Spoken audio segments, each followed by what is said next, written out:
L'Assemblée va entendre l'allocution de Son Excellence Monsieur Eri Martial Rajao Narima Piananina, Rakutu Arimananana, président de la République de Madagascar.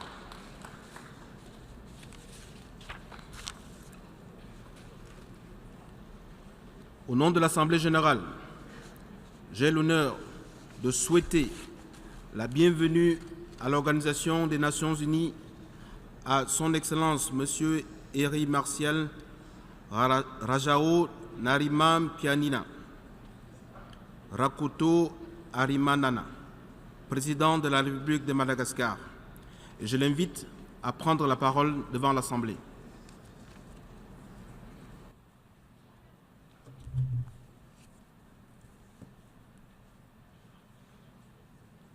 Monsieur le Président de l'Assemblée générale, Mesdames et Messieurs les chefs d'État et de gouvernement, Monsieur le Secrétaire général, Mesdames et Messieurs les chefs de délégation, Mesdames et Messieurs, c'est pour moi une très grande fierté et un immense honneur de prendre la parole à cette tribune à l'occasion de la 72e session de l'Assemblée générale des Nations unies, en ma qualité de président de la République de Madagascar, au nom du peuple malgache, mais également en tant que président de l'Organisation du marché commun de l'Afrique orientale et australe, le COMESA, et enfin en tant que président en exercice du sommet de la francophonie. Permettez-moi tout d'abord, Monsieur le Président, de saluer votre élection à la tête de notre Assemblée et de vous réitérer toutes mes félicitations les plus sincères et les plus chaleureuses. Madagascar, à vos côtés, comme vice-président de cette Assemblée, qui rassemble les 193 États membres de l'ONU, mais aussi après avoir accueilli les 26 et 27 novembre 2016, le 16e sommet de la francophonie, ne peut que partager les valeurs et les idéaux qui nous réunissent ici pour parvenir ensemble à un monde plus juste et plus stable que constituent le développement, la paix, la sécurité et le droit international. C'est vous dire combien le thème de notre débat, priorité à l'être humain, lutter pour la paix et une vie décente pour tous sur une planète préservée, nous interpelle tous, puisque le sens même de la raison d'être de chaque État est d'assurer le bien-être de son peuple avec les voies et moyens de son choix. Pour Madagascar, le choix est clair et évident. Nous avons mis et mettons l'humain au centre de nos préoccupations. Nous ne pouvons donc que nous féliciter de la pertinence de ce thème et je suis heureux de partager avec vous ce que nous faisons et nous efforçons de faire à Madagascar depuis 2014 pour rendre aux Malgaches une vie meilleure et décente. Les défis qui m'attendaient en 2014, lorsque j'ai été élu par le peuple malgache pour présider à sa destinée à la tête du pays, après un long processus de sortie d'une crise politique, économique et sociale de plus de 5 ans, les défis étaient de taille.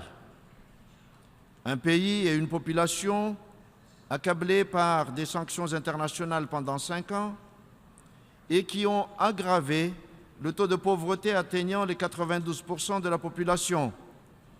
Il y avait aussi l'insécurité alimentaire, la malnutrition, avec comme conséquence logique une instabilité politique et sociale, une économie exsangue, sans parler de la corruption et de l'insécurité. Mais nous avons accepté de relever les défis, étant foncièrement convaincus que Madagascar n'a aucune raison de rester pauvre avec ses potentialités et son peuple, dont plus de 50% sont des femmes et plus de 61% ont moins de 25 ans.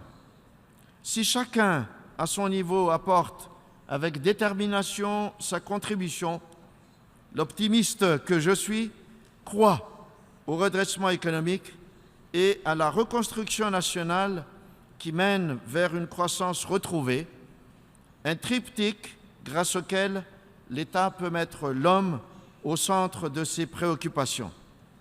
En fait, comme beaucoup d'entre vous, dirigeants et hauts responsables présents dans cette salle, je suis un optimiste né, optimiste pour mon pays, optimiste pour mon continent et optimiste aussi sur notre avenir collectif. Face aux défis, je pense souvent à ce que Nelson Mandela disait, et je cite, « Après avoir grimpé une grande colline, on se rend compte qu'il y a beaucoup plus de pentes à surmonter. Cela paraît toujours impossible jusqu'à ce que cela soit fait. » Fin de citation. Nul doute que cette affirmation reste toujours vraie pour nous tous. Aujourd'hui, en effet, à un an de l'échéance des élections présidentielles de 2018 de Madagascar,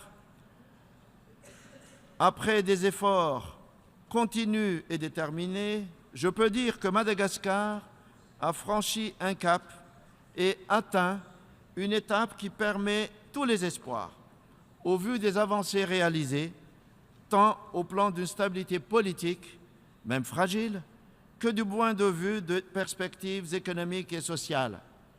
Dans ce cadre, je peux dire que depuis 2018, Madagascar a recueilli 6,4 milliards de dollars américains en matière d'investissement et d'aides globaux de la part des bailleurs de fonds institutionnels, ce qui nous a permis de commencer à investir dans les secteurs clés de notre économie et pour l'avenir de notre pays.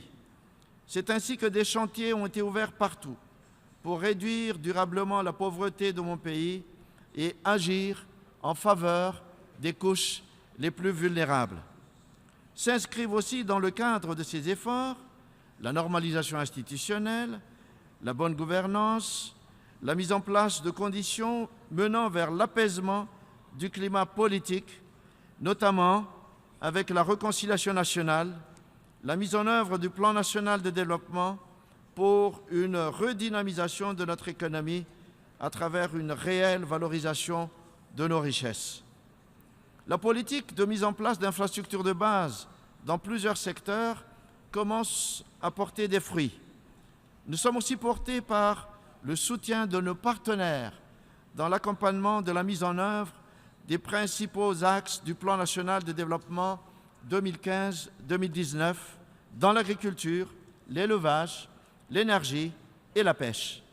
Enfin, nous avons montré que Madagascar peut jouer sa partition sur l'échiquier mondial en réussissant haut la main l'accueil et l'organisation de sommets régionaux et internationaux dont le COMESA et le sommet de la francophonie dont nous assurons les présidences.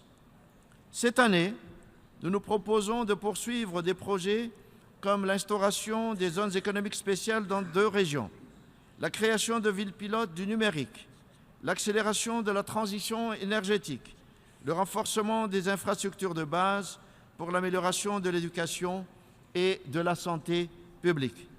Toujours dans le secteur social, nous investissons dans l'éducation, la formation de médecins, des enseignants et des ingénieurs.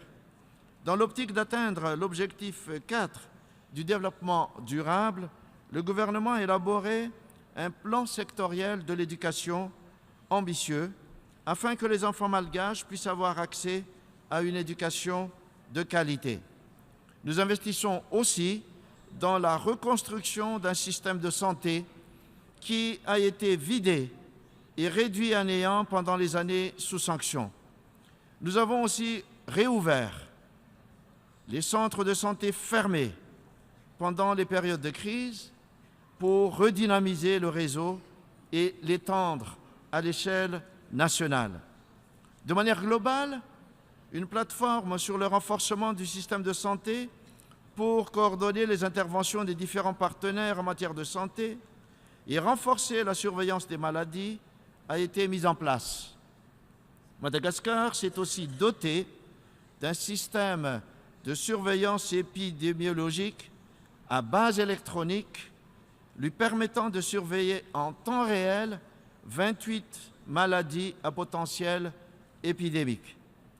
Le gouvernement a en outre pris des mesures pour promouvoir des actions à long terme, telles que le lancement de la mise en phase de la couverture santé universelle, la réduction de la mortalité maternelle et infantile, qui est un volet majeur dans la santé de la mère, du nouveau-né et de l'enfant. Dans le domaine de la nutrition, le budget consacré à la nutrition a été augmenté, la production agricole a diversifié et des projets d'eau, d'assainissement et de nutrition spécifiques en direction des populations vulnérables ont été mis en œuvre à travers son plan national d'action pour la nutrition. Nous investissons également dans l'infrastructure en vue de la création d'emplois et de l'accélération de la croissance économique. Nous investissons dans les ports, les autoroutes, les ponts et les aéroports qui réintégreront Madagascar dans le circuit de l'économie mondiale. Et nous renforçons notre industrie du tourisme pour créer des emplois décemment rémunérés et pour préserver notre écologie et biodiversité unique et inestimable. Dans ce cadre, Madagascar s'est toujours efforcé de respecter les engagements pris internationalement. Ainsi, l'engagement pris à Durban en 2002 de tripler la surface protégée a été honoré. Nous en comptons aujourd'hui plus de 6 900 000 hectares en sus des aires protégées marines. Pour lutter efficacement contre la pauvreté, il est impératif de créer durablement de la richesse pour le plus grand nombre, tout en assurant une gestion responsable des ressources naturelles et en luttant contre le réchauffement climatique. Il est aussi urgent d'élaborer et de mettre en application un mode de développement durable approprié. La croissance sobre en carbone, inclusive et partagée, créatrice d'emplois, notamment pour les jeunes et les femmes, doit constituer le modèle économique de demain pour assurer aux générations futures de meilleures conditions de vie dans un environnement préservé. Face au dérèglement climatique et les menaces sur les ressources naturelles, ainsi que la biodiversité et les écosystèmes, nous n'avons plus le choix et nous n'avons plus de temps à perdre. Nous devrons agir vite. C'est à ce titre que nous soutenons l'initiative du président français de mettre en place un pacte mondial pour l'environnement.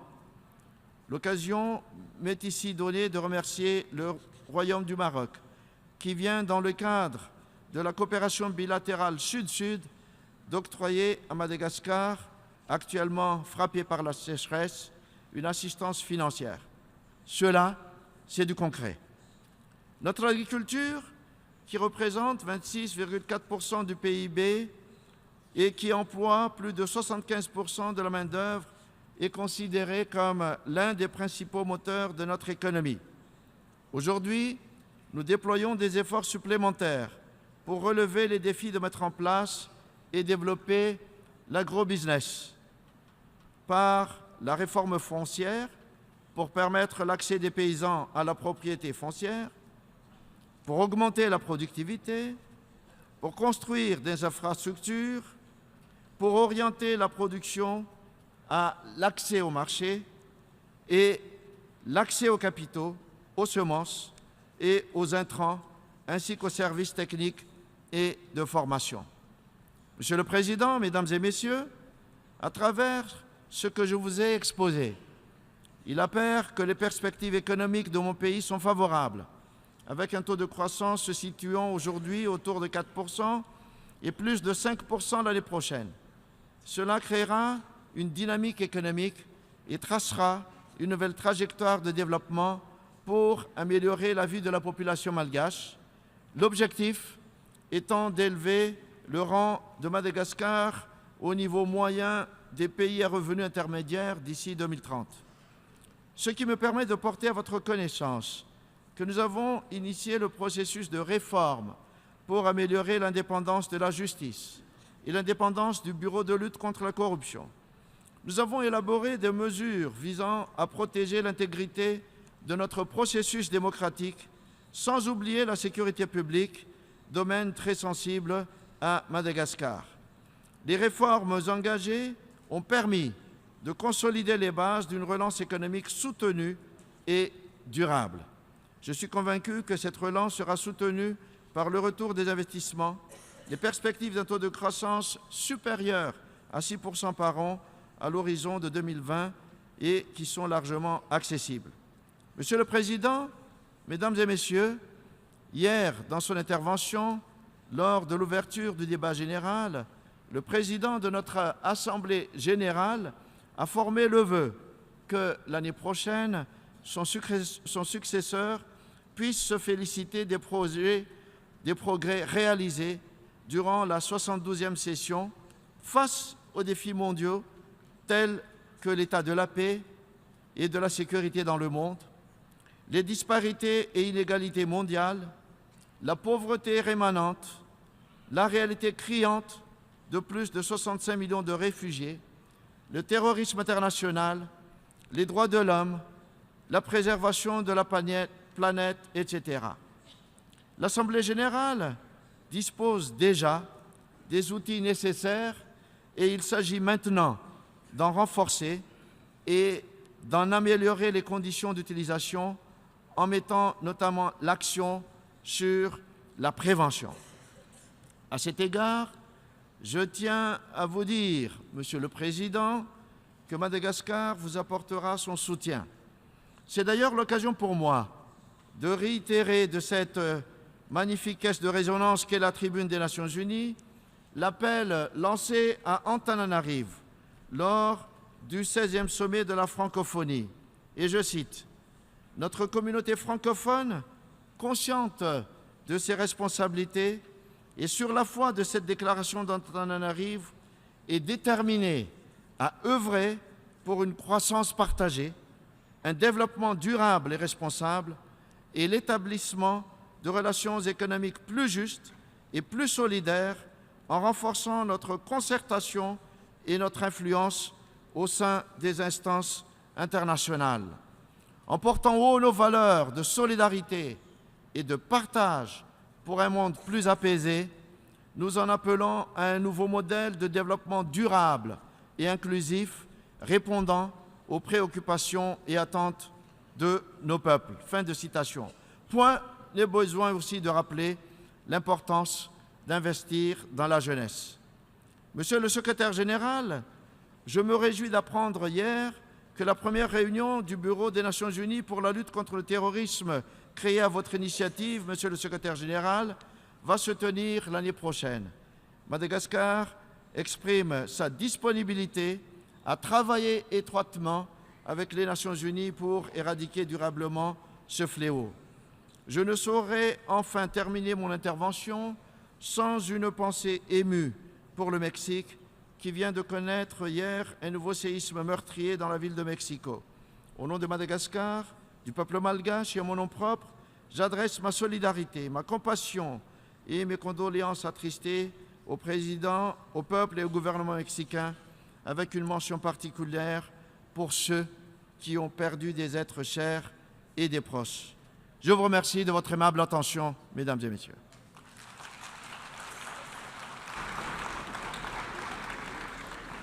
Au nom de l'Assemblée générale, je tiens à remercier le président de la République de Madagascar de l'allocution qu'il vient de prononcer. Je demande aux représentants de bien vouloir rester assis pendant que nous prenons congé du chef de l'État.